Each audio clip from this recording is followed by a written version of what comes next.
दुनिया की सबसे बड़ी और कामयाब चोरी की कहानी, जिसमें एक ही रात में 500 मिलियन डॉलर की कीमती पेंटिंग्स को चोरी कर लिया गया। ये चोरी इतनी बड़ी थी और इतने बड़े पैमाने पर इस केस की इन्वेस्टिगेशन की गई थी और इतने पैसे इस केस में खर्च हो चुके थे जो शायद पहले किसी रॉबरी के केस में हुए हो। और उसके बाद भी इस केस में सरकार ने चोर के ठिकाने का पता पुलिस डिपार्टमेंट को देने वाले को $5 लाख का इनाम रखा गया। और अमेरिका के इतिहास में इसको सबसे बड़ी परफेक्ट रॉबरी का केस माना जाता है।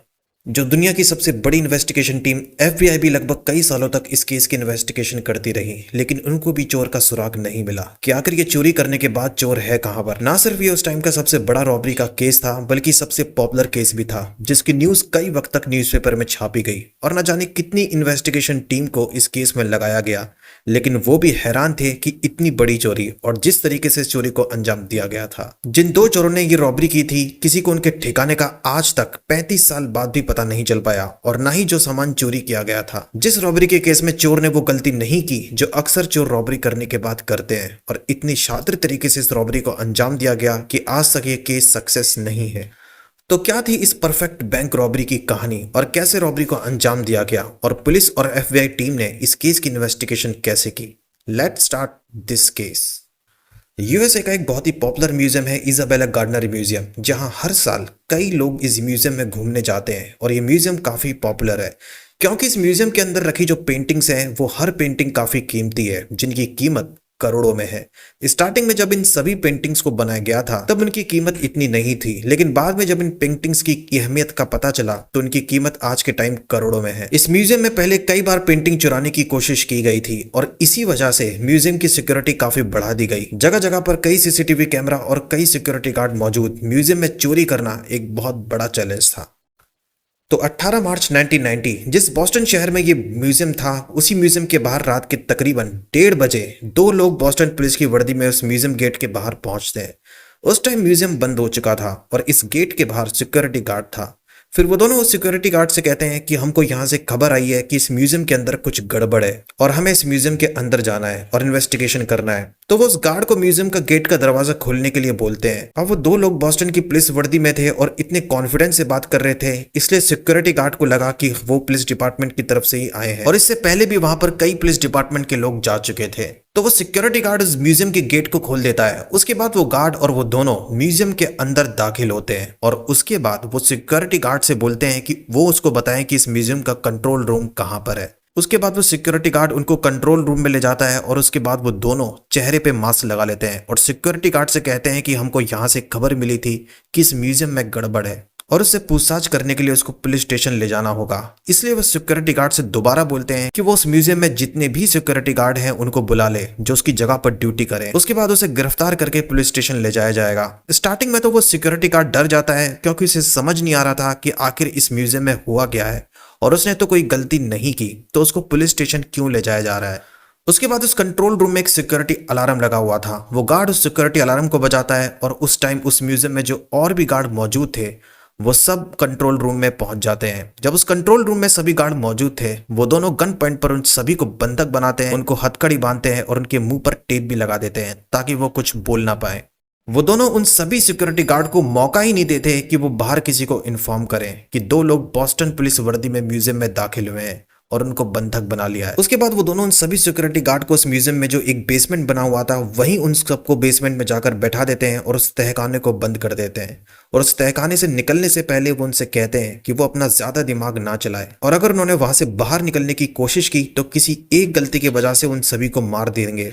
उन सिक्योरिटी गार्ड से ये भी कहा गया कि वो जानते हैं कि वो लोग कहाँ पे रहते हैं और अगर वो यहाँ से बाहर निकल भी गए, उनकी गवाही की वजह से पुलिस उन तक पहुंच गई, तो उन लोगों के लिए इसका अंजाम बहुत बुरा होगा।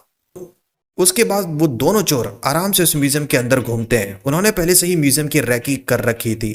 म्यूजियम में कितने सीसीटीवी कैमरा है और कहां कहां पर सिक्योरिटी गार्ड है और कौन कौन सी पेंटिंग है जिन पेंटिंग को उनको चुराना है, जिनकी कीमत करोड़ों में है। और इसी के अकॉर्डिंग उन्होंने प्लानिंग बनाकर दिन डिसाइड करके वो उस बॉस्टन म्यूजियम में दाखिल हुए।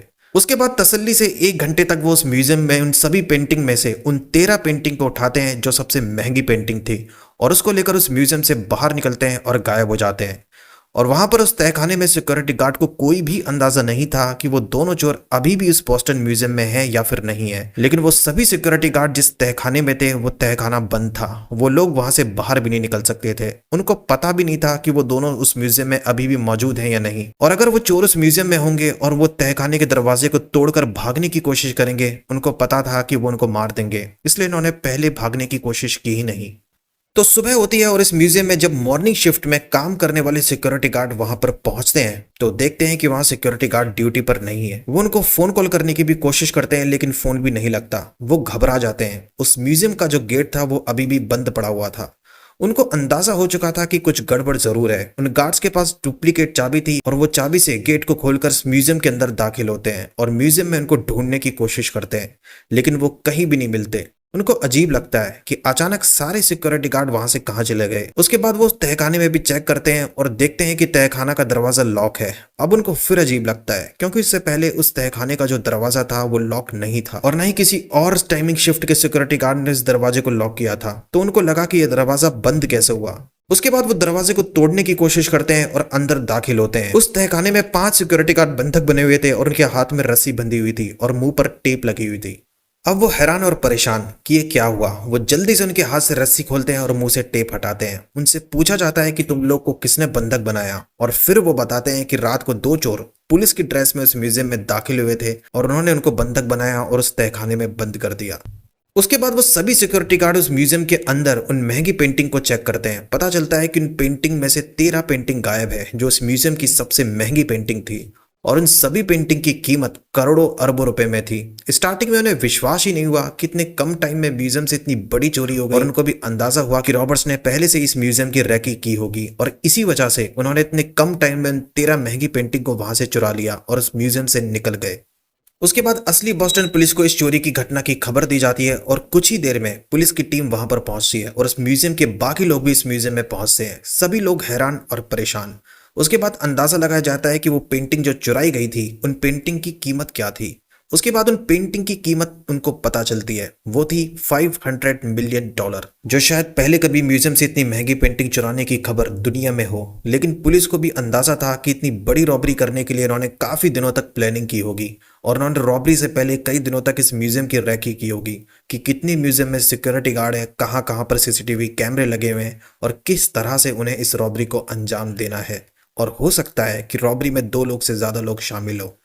तो मामला इतनी बड़ी चोरी का था, पुलिस ने तुरंत इसकी इन्वेस्टिगेशन स्टार्ट की। लोगों से पूछताछ की गई। वो 2 चोर जो उस म्यूजियम में पहुंचे थे वो पुलिस की वर्दी में थे, तो उन्होंने इस बात का ध्यान रखा कि उनका चेहरा किसी को दिखाई न दे। उस टाइम रात का अंधेरा था और कहीं पर लाइट भी होती थी तो वो अपने चेहरे को उस तरह से छुपा लेते थे, और उन्होंने पल पल इस बात का ध्यान रखा कि उनका पूरा चेहरा किसी भी सिक्योरिटी गार्ड के सामने ना आए। तो उनमें किसी भी सिक्योरिटी गार्ड को उन 2 चोर का हुलिया तक मालूम नहीं था। बस उनको ये मालूम था कि वो 2 चोर पुलिस की वर्दी में वहां पहुंचे थे।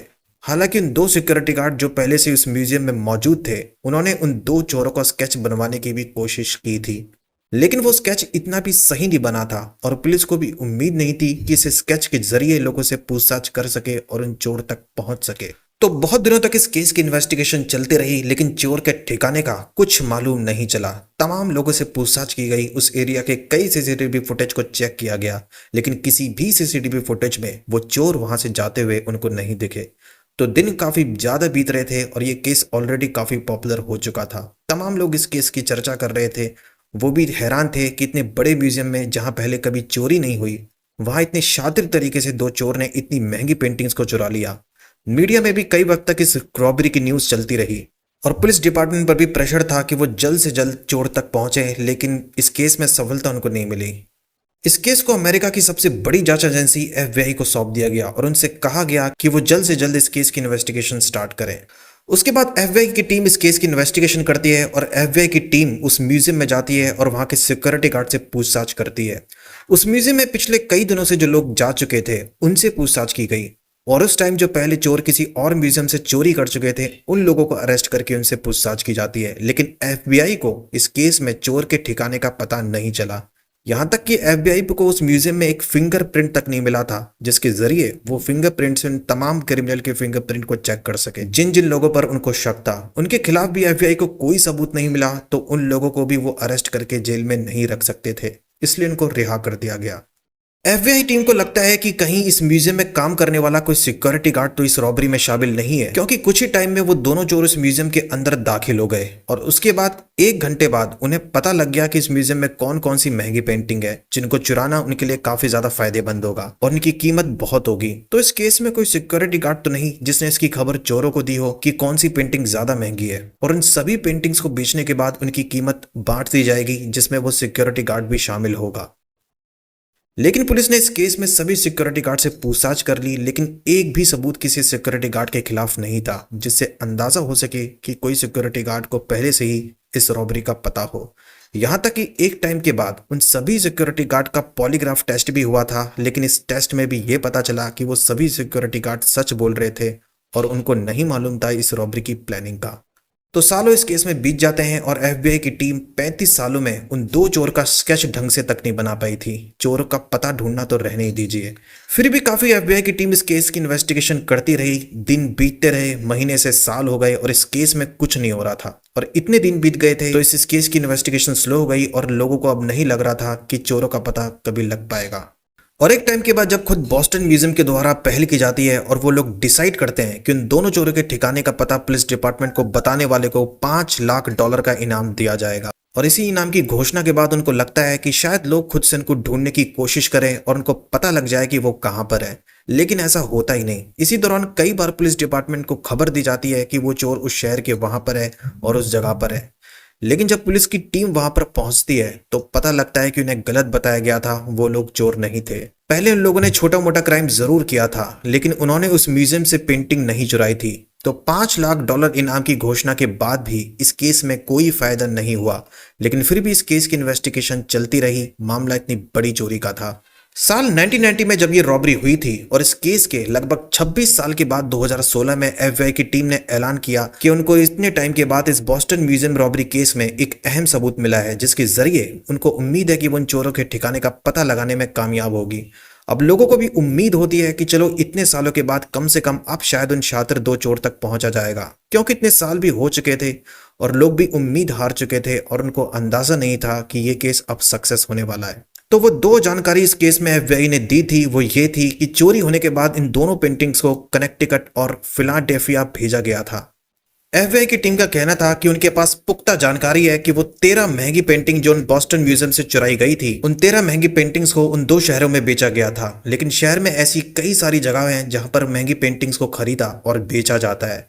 तो आखिर वो जगह कौन सी है जहां पर उन पेंटिंग्स को बेचा गया था और किन लोगों ने बेचा और वो पेंटिंग किसके पास है, ये जानकारी एफबीआई के पास नहीं है। तो जब ये पता ही नहीं तो इस केस की इन्वेस्टिगेशन का कोई फायदा हुआ ही नहीं। लोगों के जो मन में चल रहा था कि अब ये केस सॉल्व होगा, उनके ठिकाने का पता चल जाएगा, और ये लोग दोबारा उम्मीद हार गए। तो उसके बाद तमाम उन सब लोगों को ढूंढने की कोशिश की गई जो ऐसी महंगी पेंटिंग्स को चुराते और बाद में उनको कहीं पर बेच देते हैं। उन शॉप के ऑनर से भी बातचीत की गई जिस दुकान में कई महंगी पेंटिंग रखी हुई थी, कि कहीं पिछले दिनों में किसी ने उनकी दुकान में पेंटिंग बेचने की कोशिश तो नहीं की, लेकिन सिर्फ दिन बीतते चले गए और केस में सक्सेस नहीं थी। साल 2016 के बाद एफबीआई ने दोबारा ऐलान किया कि इस बॉस्टन म्यूजियम रॉबरी केस में जिस शख्स को इस रॉबरी की प्लानिंग की जानकारी है वो उस वक्त उसी अमेरिका के शहर में एक जेल में बंद था। और एफबीआई की टीम ने यह दावा इसलिए किया क्योंकि उसके पास एफबीआई को एक हाथ से लिखी हुई लिस्ट मिली थी और उस लिस्ट के अंदर सभी महंगी पेंटिंग के नाम थे जो पेंटिंग उस बॉस्टन म्यूजियम से चुराई गई थी। तो उनको लगा कि इसको जरूर जानकारी है कि वो लोग कहां पर है और वो पेंटिंग कहां पर है।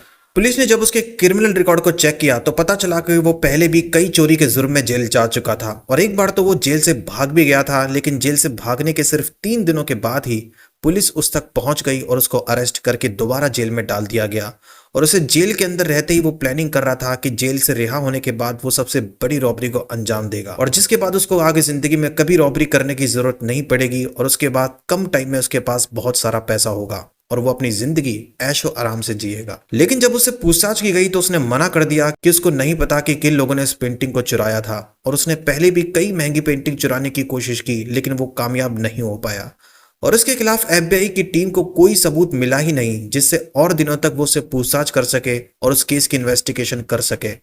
तो इसी वजह से ये केस दोबारा स्लो हो जाता है और जो अब उम्मीद थी शायद अब जाकर ये केस सॉल्व होगा, ये उम्मीद भी नाकामयाब हो जाती है और पुलिस को अंदाजा हो जाता है कि ये शख्स उस रॉबरी में शामिल नहीं था।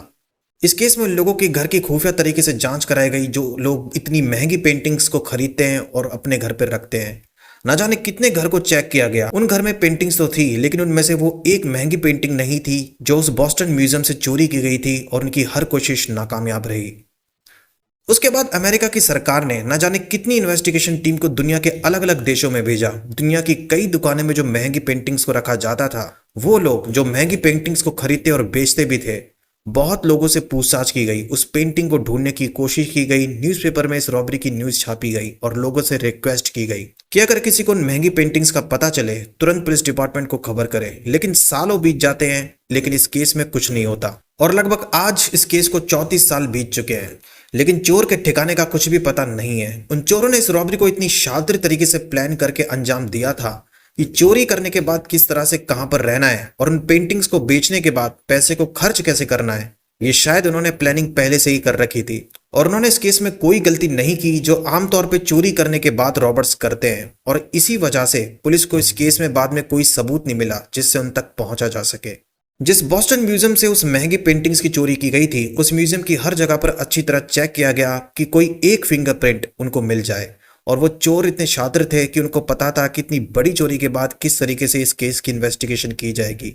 उन्होंने पूरी स्टडी कर रखी थी कि किस किस तरह से उनको चोरी करने के बाद किस किस जगह पर जाना है, और उनको पता था कि वो एक जगह पर ज्यादा दिनों तक नहीं रुकेंगे, क्योंकि पुलिस को कभी भी इनका लोकेशन पता चल सकता है, और तब तक अगर पुलिस की टीम उस जगह पर पहुंचे तब तक वो वहां से निकल चुके होते। लेकिन इस केस में पुलिस को एक भी बार चोर के ठिकाने का पता चला ही नहीं, और चोरी करने से पहले उनको अंदाजा था कि इतने बड़े म्यूजियम से महंगी पेंटिंग चोरी करना चैलेंजिंग जरूर है, लेकिन चोरी करने के बाद किस तरह से पुलिस को चकमा देना है ये ज्यादा चैलेंजिंग है।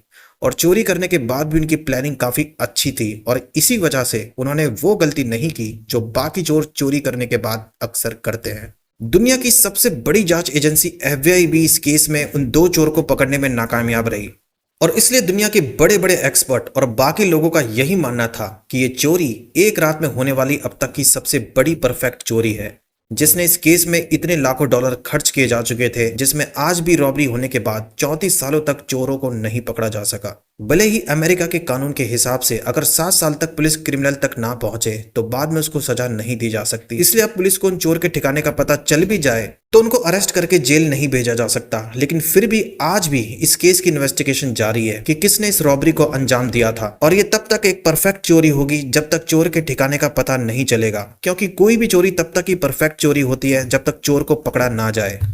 तो ये थी दुनिया की सबसे बड़ी और सबसे परफेक्ट चोरी की कहानी, जिसमें दो चोरों ने कुछ ही टाइम में बॉस्टन म्यूजियम में जाकर सबसे महंगी 13 पेंटिंग्स को चोरी किया था।